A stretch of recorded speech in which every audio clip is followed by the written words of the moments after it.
Voglio approfondire un argomento di cui ho accennato nel video, l'importanza di essere di esempio, ovvero il concetto di coscienza e i livelli evolutivi percepiti. Mi sta particolarmente a cuore lo studio fatto da David Hawkins in alcuni decenni di vita e che egli ha pubblicato nel 1993 nel libro Power vs. Force. È stato tradotto in italiano col titolo Il potere dei condizionamenti da Macro Edizioni. Oggi purtroppo il libro non risulta più disponibile, ma mi auguro che possa essere ristampato. Ritengo molto fondamentali i principi espressi in questo libro. Probabilmente a oggi i dati possono essere diversi, ma lo studio ci indica degli aspetti interessanti su cui riflettere con pensiero libero e critico. Premetto quindi che i numeri che andrò ad indicare sono quelli che riporta David Hawkins nel testo del suo studio fatto con varie equip che erano sparse in diversi luoghi del mondo, quindi anche in continenti diversi. Questo per dare risalto alla validità scientifica dello studio stesso. Questo è il primo di 2 video sulla coscienza. Nel prossimo voglio parlare dei livelli del nostro DNA, che è sede della coscienza, secondo Lee Carroll, che ci riporta i messaggi di Cryon da lui stesso canalizzato. Voglio procedere però per gradi. Questi 2 argomenti li ho già trattati in video di qualche anno fa, ma oggi li voglio riportare in maniera un po' più dettagliata.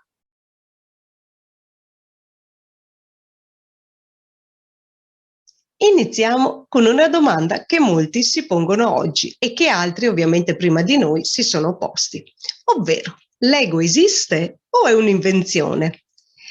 Beh, la risposta ritengo sia tutt'altro che semplice. Partiamo dal presupposto che lo zero, attraverso un atto volitivo, genera l'uno, dal quale poi tutto emana. O meglio, come afferma qualcuno a rigor di logica, tutto declina in modalità diverse. Noi siamo immersi in un paradigma duale. Il 2 è generato dalla divisione dell'1, ma di cui ogni parte compone l'integrità. Innanzitutto, quindi, cos'è lo zero? In termini più diffusi, è la coscienza, cioè quell'ente vibrante dal quale tutto origina. Perciò, è lecito chiedersi se l'ego esiste? Io rispondo assolutamente sì. Tornando al concetto di dualità, ogni ente vivente, per alcuni anche gli enti inorganici, è dotato di coscienza ed ego, ovvero di spirito e corpo, ovvero di energia e materia. E qui gli esempi potrebbero essere ovviamente infiniti. Nessuno di questi elementi però è a sé, ma semplicemente una declinazione del tutto codificata in modo da poterla comprendere dalla nostra personalità. Quindi confermo la mia risposta affermativa alla questione poco fa posta. Per capire l'ego devo indagarmi in profondità, all'interno, e comprendere cosa c'è in questo interno, che non va mai inteso come qualcosa di chiuso e limitato, ma diversamente come privo di confini. Cos'è questo interno? È semplicemente la coscienza. Quando noi decidiamo di incarnarci in un apparato psicofisico, possiamo scegliere se identificarci con l'ego, con la coscienza oppure con entrambi. In realtà noi siamo entrambi, ma non divisi.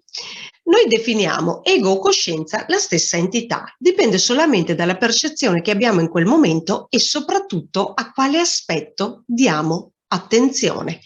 L'ego sono io all'interno del paradigma spazio-temporale. La coscienza invece sono sempre io, però in una declinazione utopica e ucronica, ovvero fuori da tempo e spazio.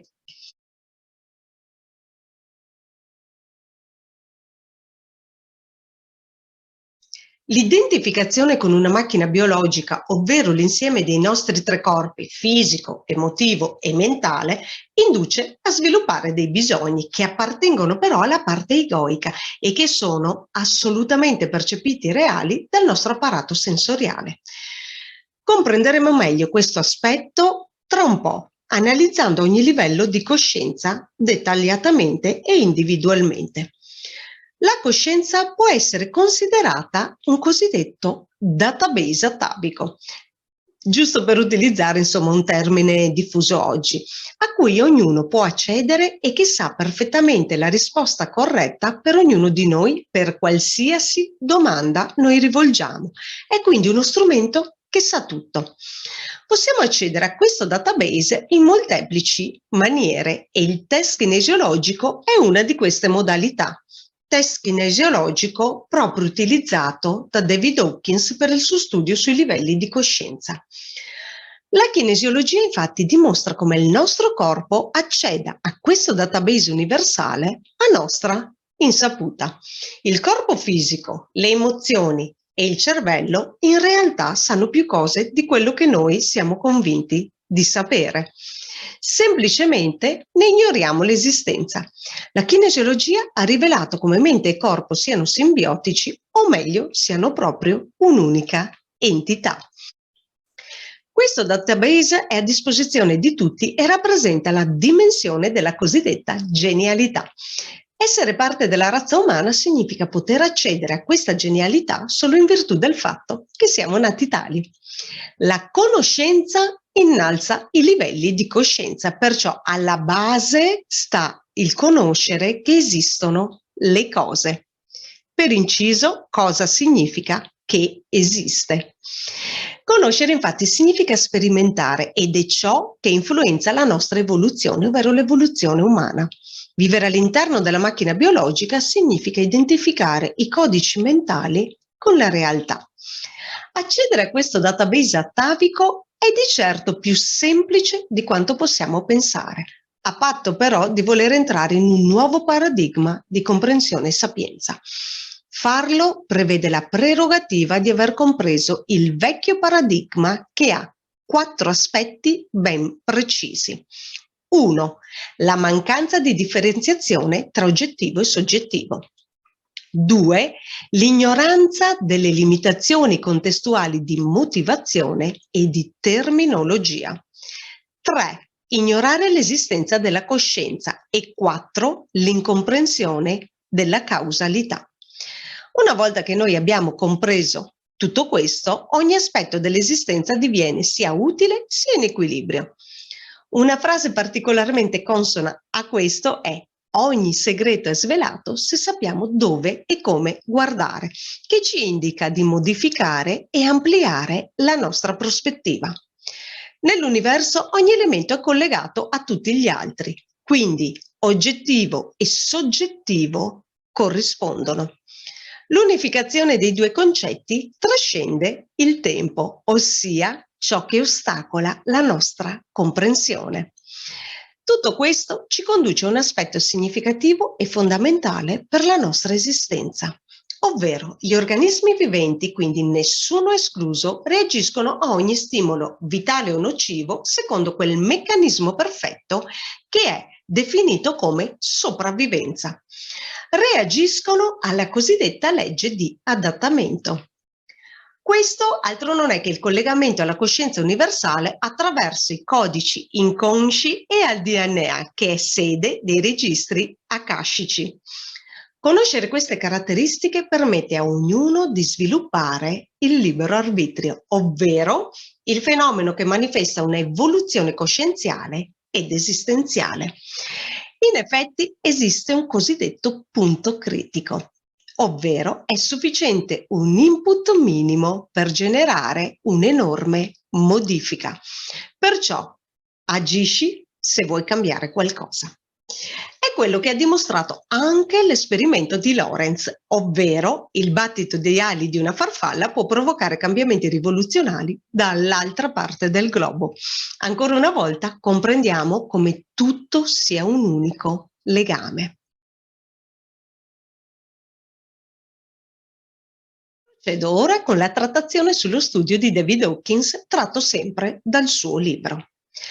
Lo studio trentennale di David Hawkins ha definito la scala dei livelli di coscienza umana. Questa va da 0 a 1000, dove a 0 c'è la morte, a 1000 si posizionano gli avatar. Le misurazioni sono su scala logaritmica, perciò un livello 32 corrisponde a 10 alla 32esima, un livello 230 diventa 10 alla 230esima. Secondo i risultati ottenuti, un progresso di pochi punti corrisponde a una elevata fase evolutiva nell'arco della vita di un singolo individuo. Questo significa che in ogni istante stiamo elevando noi stessi, anche se impercettibilmente. Hawkins ha dimostrato che i livelli sotto il 200 sono distruttivi, sopra il 200 sono invece livelli costruttivi. Questo ci conferma come siano molte le possibilità di evolvere rispetto a quelle di una involuzione. Sotto il 200 sono posizionati i cosiddetti livelli di forza, dove tutto è basato sui 5 sensi. Sopra invece troviamo i livelli del potere, ossia della consapevolezza.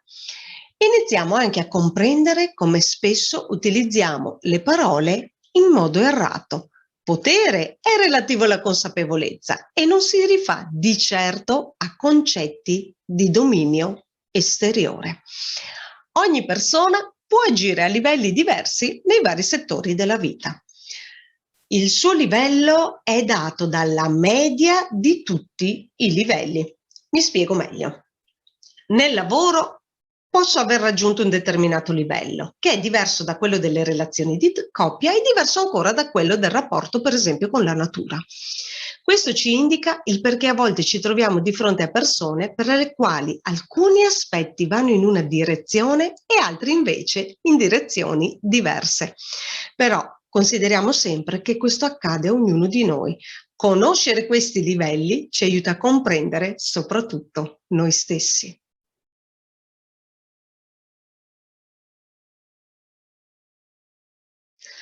Analizziamo ora livello per livello così come li ha trattati Hawkins.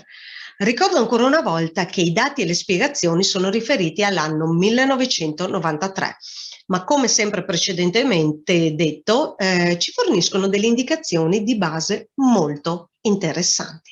Il primo livello è il livello 20, cioè quello della vergogna. Considerando che a 0 c'è la morte, essa può essere scelta per uscire dalla vergogna, optando per il suicidio oppure optando per tentativi di evitare di prolungare la vita stessa. La vergogna può trasformare la vittima in carnefice e questo è spesso il caso di bambini che diventano crudeli con gli animali oppure con altri bambini. La vergogna infatti è un pericolo sociale. Gli estremisti e i serial killer sono a questo livello energetico. Questo livello rende vulnerabili alle energie negative delle altre persone. A livello 30 abbiamo la colpa. La colpa crea individui che si fanno manipolare e punire attraverso il vittimismo. Essa predispone facilmente a incidenti e malattie, provoca rabbia che può spingere anche a uccidere.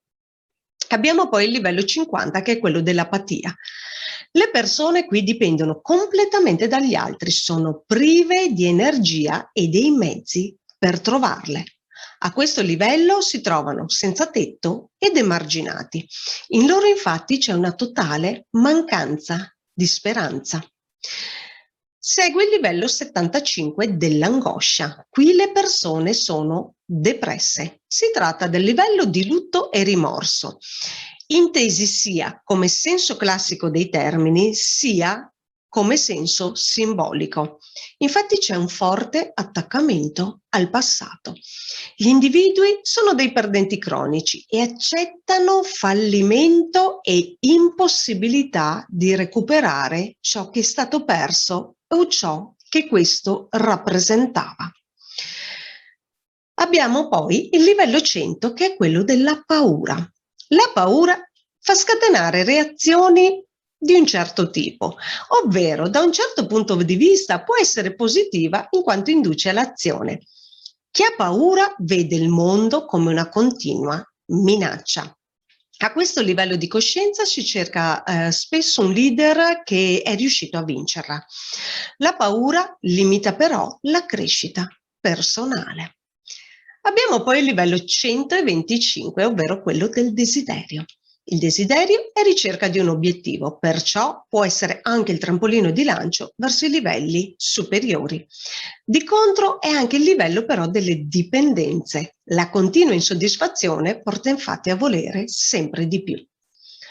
A livello 150 abbiamo la rabbia.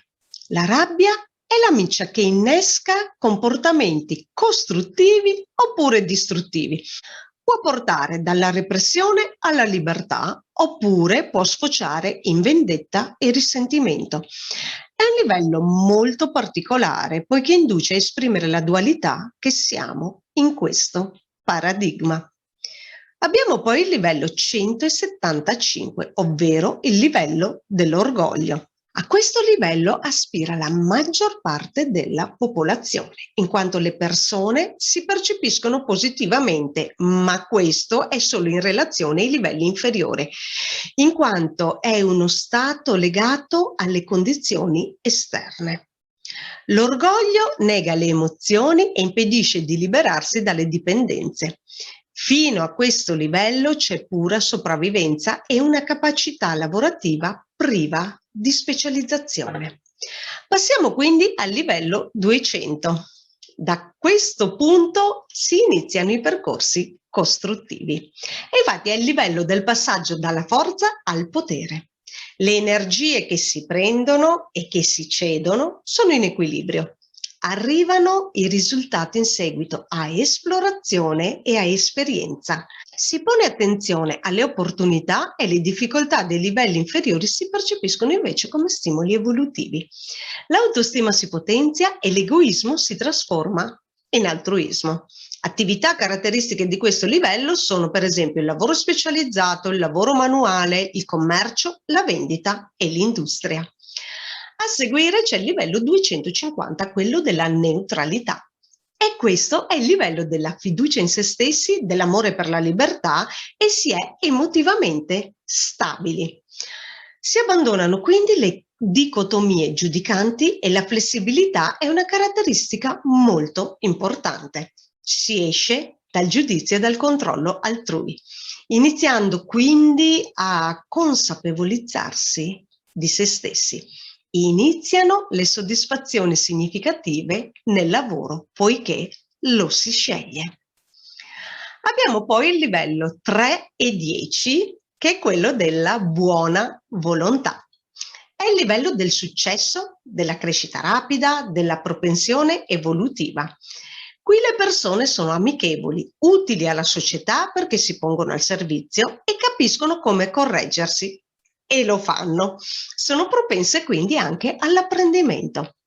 Diventano le colonne della società. I lavori caratteristici di questo livello sono quelli tecnici, artigianali, capisquadra, quelli dei direttori. Qui si inizia ad utilizzare un'economia cosiddetta sofisticata. La TV è il miglior passatempo e si creano risorse per il tempo libero. A questo proposito però voglio aprire una parentesi. Quando noi indichiamo la TV come passatempo lo si intende in senso costruttivo. Ricordo sempre il tipo di attività informative e culturali che c'erano in quegli anni. Quindi noi dobbiamo sempre far riferimento al contesto di questo studio. Passiamo quindi al livello 350, che è quello dell'accettazione. Qui si è consapevoli di essere creatori della propria realtà, vivendo in armonia con le forze dell'universo e soprattutto agendo attivamente. Qui gli obiettivi a lungo termine prevalgono su quelli a breve. Si inizia a sviluppare il libero arbitrio, che è una prerogativa fondamentale per accedere poi ai livelli superiori. Passiamo al livello 400, che è quello della razionalità. Qui si comprendono e si gestiscono grandi quantità di dati, ma si è ancora impossibilitati a discernere tra oggettivo e soggettivo. Qui vi è medicina allopatica, premi Nobel, scienziati. Ne facevano parte anche Einstein, Cartesio e Freud. Circa l'8% della popolazione arriva a questo livello. I lavori caratteristici sono quelli che portano a un risveglio dell'intelletto, sono quelli dei professionisti, degli scienziati e dei leader.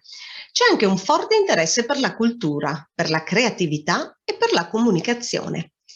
Qui si trovano i grandi imprenditori, gli inventori, ma anche chi si dedica al benessere degli altri.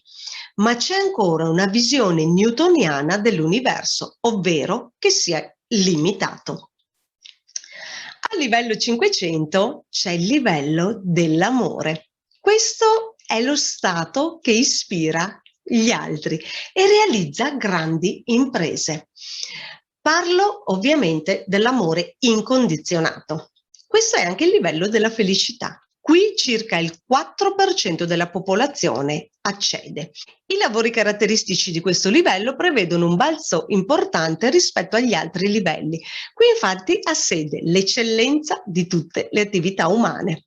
Troviamo musica, pittura, persone magnetiche, creatori di paradigmi. Si sviluppano tra l'altro esperienze spirituali molto significative.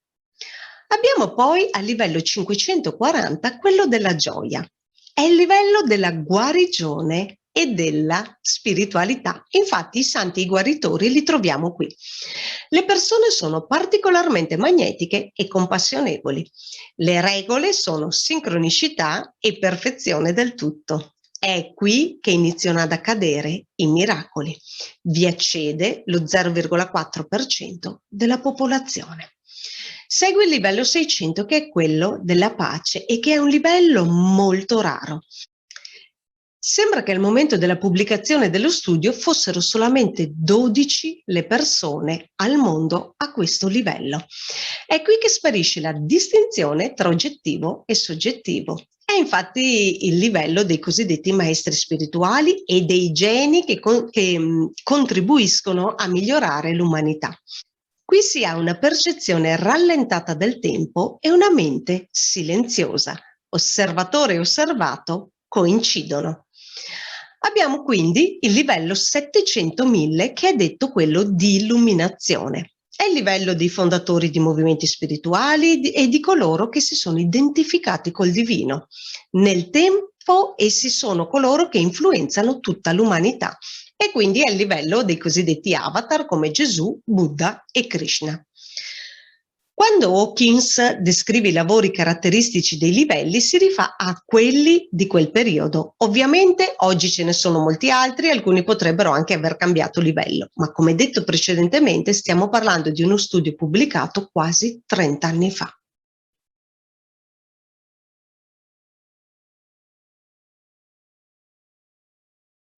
E andiamo ora a dare alcune considerazioni.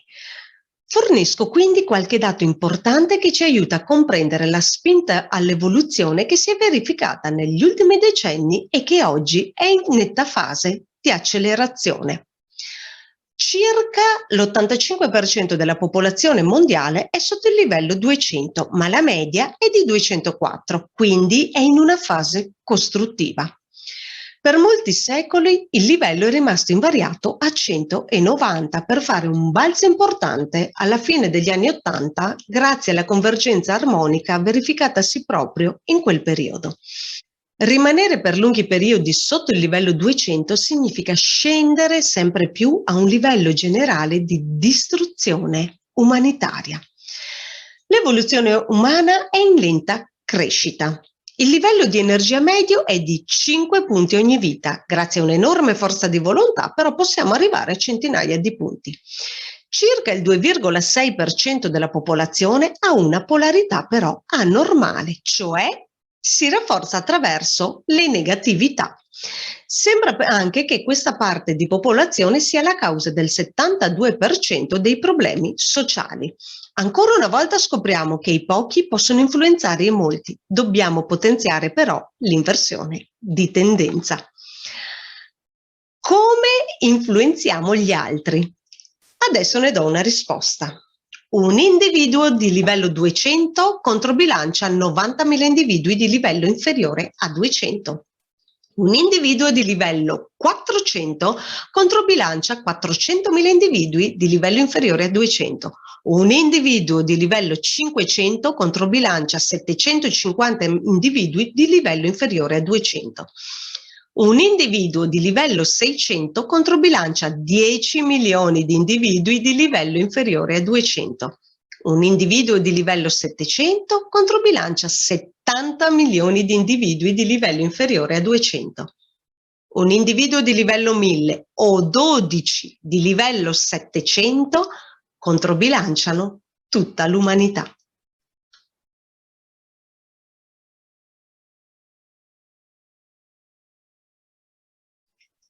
E ora parliamo della differenza tra forza e potere, ovvero le due parole che costituiscono il titolo originario del libro. Il potere ottiene in maniera semplice ciò che la forza ottiene con uno sforzo massimo. La forza è seduttiva, il potere invece è poco attraente. I deboli sono attratti dalla forza. La forza è arrogante, mentre il potere è umile. Il potere è favorevole alla vita, la forza invece sfrutta l'individuo a beneficio di pochi. Il potere unisce, la forza polarizza, il potere attrae, la forza respinge. Il potere è al servizio, la forza lavora per se stessa. Il potere è libertà, mentre la forza è opportunismo. E con questo concludo il primo video sulla coscienza. Credo che dare una definizione precisa sarà molto complicato, ma possiamo arrivare a comprenderla in modo un po' più specifico. Grazie per essere stati con me.